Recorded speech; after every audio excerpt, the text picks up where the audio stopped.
Bien grandir avec la chiropraxie enfant.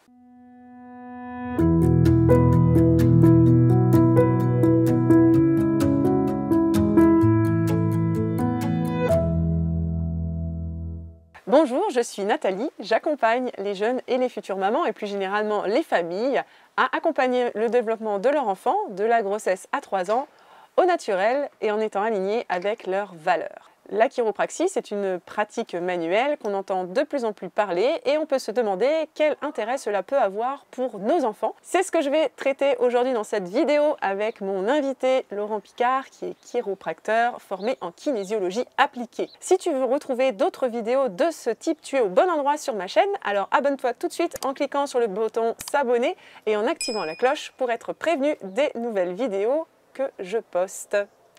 Eh bien bonjour Laurent. Merci de me retrouver pour cette nouvelle vidéo. Bonjour Nathalie, merci de me recevoir aujourd'hui. Merci de me retrouver pour cette nouvelle vidéo sur la chiropraxie, en utilisant toujours bien sûr la kinésiologie appliquée et cette fois pour les enfants. On a fait 2 autres capsules ensemble sur les femmes enceintes et également les bébés. Aujourd'hui, on va s'intéresser un petit peu plus aux enfants qui commencent à grandir et voir comment on peut les accompagner.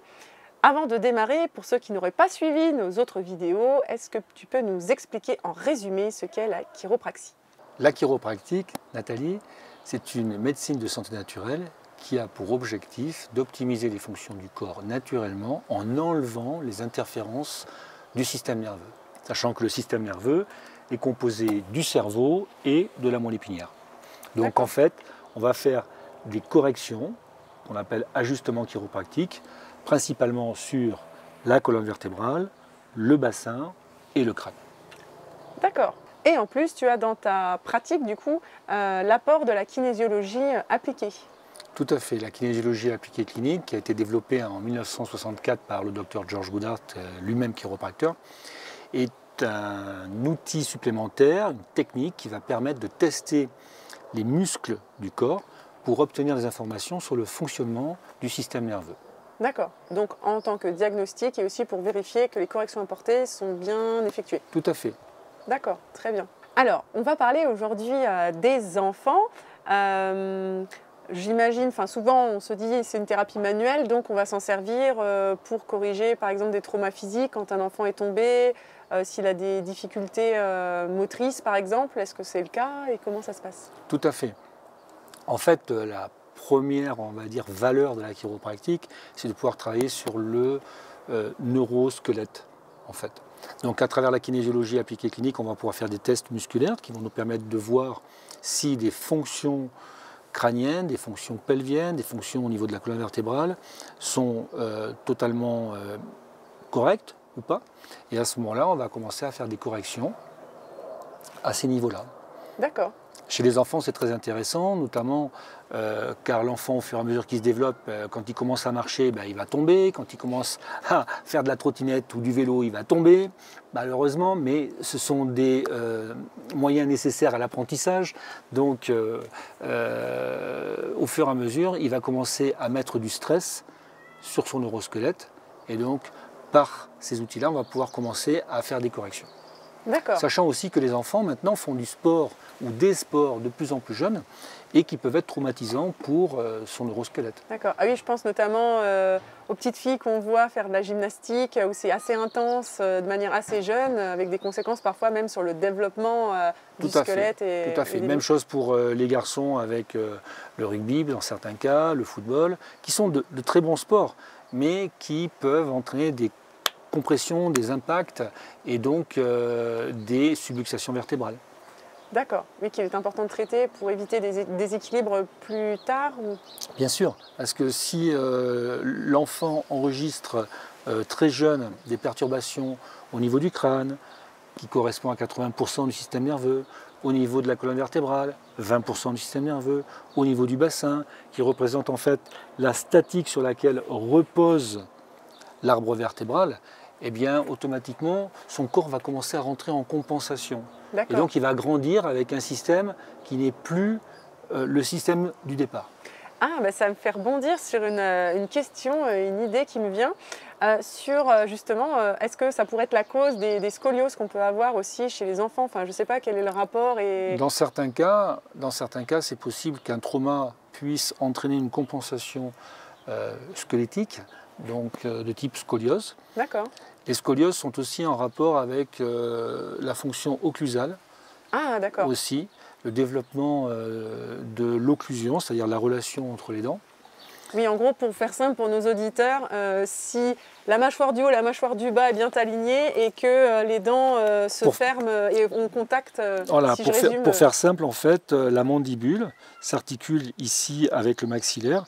Et donc, si on a un blocage, on va dire, si on a une mauvaise relation entre la mandibule et le maxillaire, pour différentes causes, ça va entraîner un problème neurologique au niveau de l'articulation temporomandibulaire. D'accord. Et donc à partir de là, il va y avoir toute une compensation qui va se faire, et donc ça peut générer de graves problèmes. Ah oui, on ne s'en rend pas compte alors, mais toute cette fonction oromotrice est très importante. Très très importante, aussi pour l'élocution, aussi pour la respiration, et aussi pour l'oxygénation du cerveau. Oui, donc c'est très intéressant ce sujet et ça me fait penser notamment à l'orthodontie chez les enfants. Du coup, la chiropratie pourrait aider ou... Tout à fait. En fait, c'est un travail conjoint qui peut être fait entre d'un côté le chiropracteur qui va pouvoir travailler sur la colonne vertébrale, sur le crâne, de manière à créer du mouvement, une nouvelle dynamique, d'enlever les blocages, et en parallèle de faciliter le travail d'orthodontie qui va être fait pour permettre en fait de bonifier en fait ce travail d'orthodontie. D'accord. Oui, donc on peut améliorer l'occlusion aussi par des corrections de chiropraxie ou pas forcément? Alors, ça reste du domaine oui du dentiste. et non, c'est-à-dire qu'on ne peut pas tout faire quand même, mais lorsqu'on va travailler sur les muscles de la mâchoire, en détonifiant ces muscles, on va permettre un relâchement de la relation entre le maxillaire et la mandibule. Et donc il va y avoir un centrage qui va se faire un petit peu plus facilement. Mais bien sûr, les corrections d'orthodontie vont venir aussi en synergie avec ce travail. D'accord, ok. Merci pour cette réponse parce que je n'aurais pas imaginé que ça pouvait aller aussi loin en fait finalement sous cet aspect maxillofacial. Sur d'autres sujets, parce qu'on parle beaucoup du coup de l'aspect physique, on a parlé de la bouche et ça peut être en relation notamment avec le langage, la façon de s'exprimer, donc pourquoi pas tout ce qui va être... Un maxillaire qui est ici, qui va être trop fermé, va entraîner des problèmes d'élocution. D'accord, ok. Donc même ce qu'on appelle nous le cheveu sur la langue ou des choses comme ça? Ou là on est vraiment plutôt de la rééducation orthophonique? On est plus dans la rééducation orthophonique, oui. D'accord, ok, très bien. Mais encore une fois, le fait de donner beaucoup plus de mouvement, de fonctionnalité à toute cette zone va faciliter ce travail de rééducation. C'est un travail de synergie justement. D'accord, mais c'est très intéressant. Je n'aurais pas imaginé justement cette idée-là. Et pour rester dans le domaine, on va dire, du langage, au niveau des enfants qui peuvent rencontrer des problèmes de dyslexie notamment, est-ce que justement ça peut avoir aussi... Tout à fait, Nathalie, tu as tout à fait raison. Alors ce qu'il faut bien comprendre, c'est que dans les problématiques de dyslexie, il y a souvent un problème au niveau des muscles oculomoteurs, c'est-à-dire qu'en fait, le mouvement normal séquentiel des yeux qui doit être utilisé lors de la lecture, notamment, et peut être perturbé par des troubles dysfonctionnels crâniens. C'est-à-dire que lorsque vous avez l'os sphénoïde qui est ici et qui traverse le cerveau, qui va être basculé d'un côté, principalement en fait une inclinaison à gauche, et bien en fait les muscles oculomoteurs qui s'articulent sur les os au niveau des orbites vont être perturbés. On appelle ça une faute oculaire. Et donc cette dynamique oculomotrice va pas être à son potentiel. Et donc l'enfant, quand il va vouloir utiliser cet outil, il ne va pas pouvoir l'utiliser correctement. D'accord. Et donc en travaillant dessus, ça peut, alors peut-être pas carrément supprimer la dyslexie, mais au moins l'améliorer. Alors on améliore. Encore une fois, il faut toujours partir de la fonction. Hein, et donc en corrigeant la partie crânienne, on va pouvoir libérer et redonner de la fonctionnalité. Et donc après, il y aura de nouveau un nouvel apprentissage à faire. Et par contre, on aura récupéré la fonctionnalité. D'accord, oui, on ne sera plus en fait dans le conflit finalement physique de notre corps qui lutte. Voilà, qui ne peut pas fonctionner normalement. Voilà, effectuer neurologiquement, voilà, accomplir la fonction. D'accord, ok. Oui, donc ensuite c'est une rééducation de refonctionner normalement, quoi. Exactement. D'accord. Donc encore une fois, toutes les méthodes aussi de lecture sont très importantes. Hein. Encore une fois, le syllabique, eh bien, il va falloir peut-être le repasser.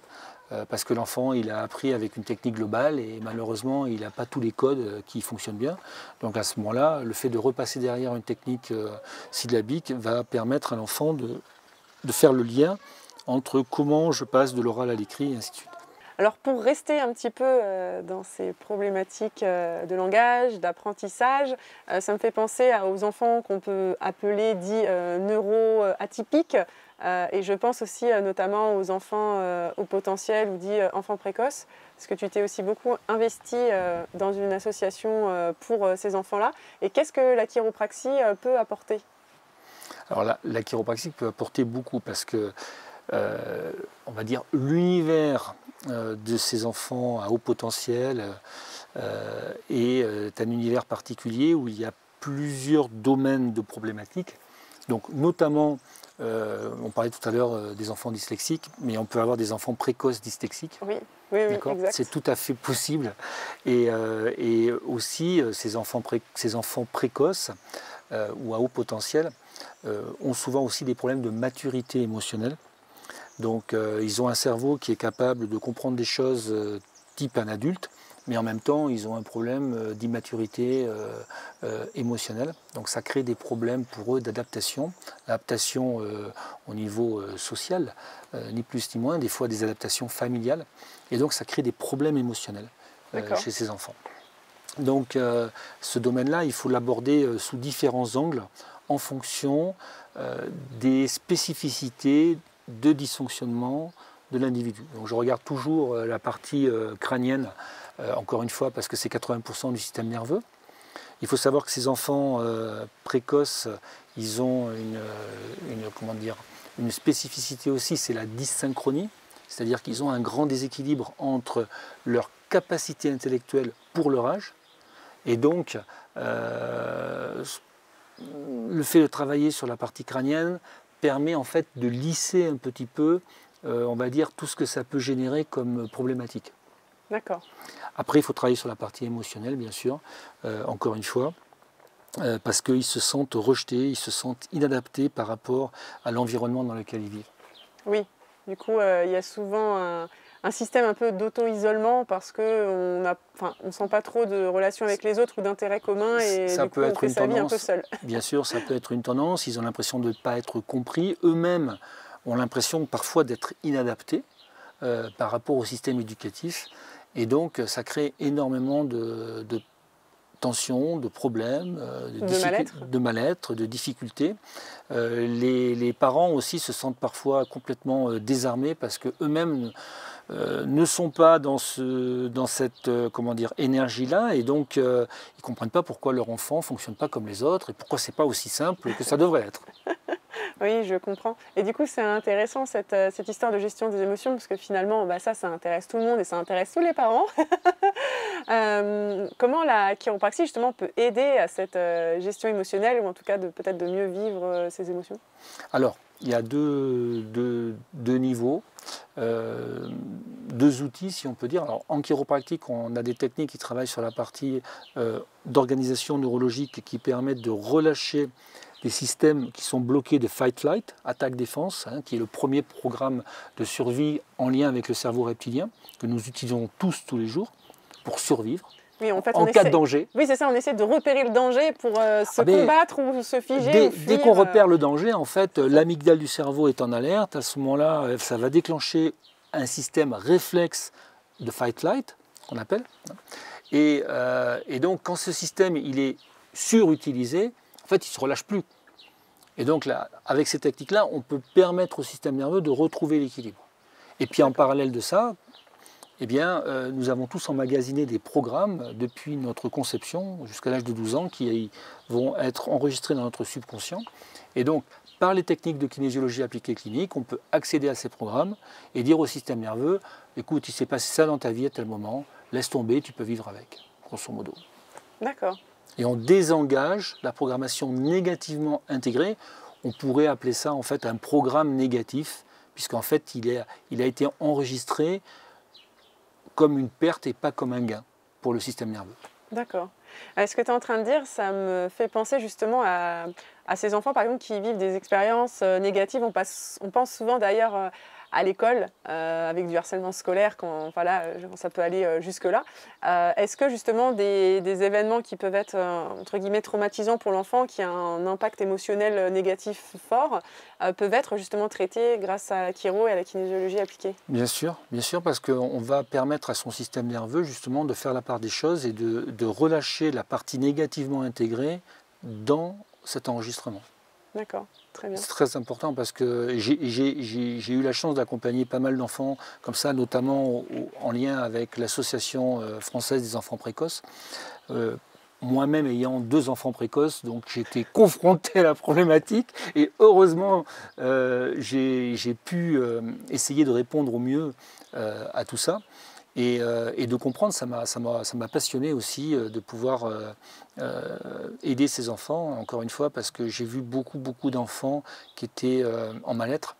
Je me souviendrai d'un jeune garçon qui n'arrivait pas à s'asseoir pour étudier et qui n'arrivait pas à réussir à avoir son baccalauréat et qui était en perte de confiance totale alors qu'il avait probablement un QI de 140 ou 150. Et donc en travaillant sur lui, en fait, il a réussi à étudier pour la première fois de sa vie, peut-être quelques jours avant le baccalauréat. Et en remontant sa confiance, en fait, il a réussi. Et le plus beau de cette histoire, c'est qu'il m'a rappelé, il m'a dit, voilà, j'ai eu mon bac, c'est génial et tout. Et je lui ai demandé comment ça s'était passé. Et du coup, il me dit, je dis, écoute, c'est génial, bravo, qu'est-ce que tu veux faire dans ta vie? Il me dit, je vais être médecin. D'accord, ah oui, effectivement, oui. C'est un peu le retour du soin, quoi. C'est ça. Et je pense aussi, du coup, à ma fille, que tu as aussi traitée, pour des relations qui parfois avec des enfants se passent pas forcément très bien. Et du coup, d'avoir traité ça, ça a vraiment transcendé cet événement négatif, où au lieu d'avoir peur d'être en contact avec ses enfants, ou cet enfant, en fait, finalement, elle en est devenue une amie. C'est génial, bravo. Donc, je trouve ça vraiment super important, et c'est le message aussi que je veux faire passer aux parents, c'est que la chiropraxie, c'est pas juste parce qu'on s'est tordu la cheville ou qu'on a une tendinite, etc. Mais ça peut vraiment apporter des choses au niveau émotionnel dans le vécu et la confiance en soi au final, au quotidien. C'est-à-dire que lorsqu'on arrive à coupler la chiropractique d'un côté, qui est vraiment une profession magnifique et dont je suis très fier de faire partie, avec d'autres approches qui sont aussi chiropractiques. À la base, la kinésiologie appliquée clinique, elle est née d'un chiropracteur qui a eu une expansion et des applications, puisque en fait la kinésiologie appliquée permet d'avoir des applications dans différentes professions de santé. Et c'est tout, je dirais, la valeur de cette approche. Lorsqu'on arrive à coupler ça ensemble, eh bien effectivement, on ouvre un champ des possibles qui est encore plus grand. Et donc on permet de travailler sur différents domaines. Et pas que physique. Et pas que physique, qui permettent de satisfaire en fait les besoins du corps. D'accord.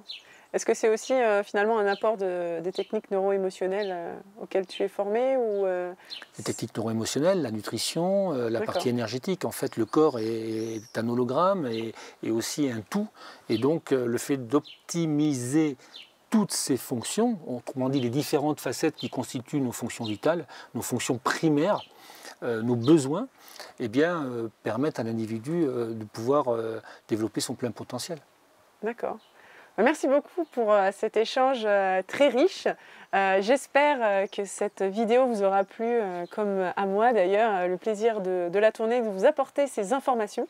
Si c'est le cas, n'hésitez pas à mettre un pouce bleu. Si vous avez des questions autour de la chiropraxie et des enfants, n'hésitez pas à les poser en commentaire. Vous pouvez retrouver d'autres vidéos autour de la chiropraxie pour les femmes enceintes et les bébés notamment sur ma chaîne. Et moi je vous dis à très bientôt pour une nouvelle vidéo. À la semaine prochaine.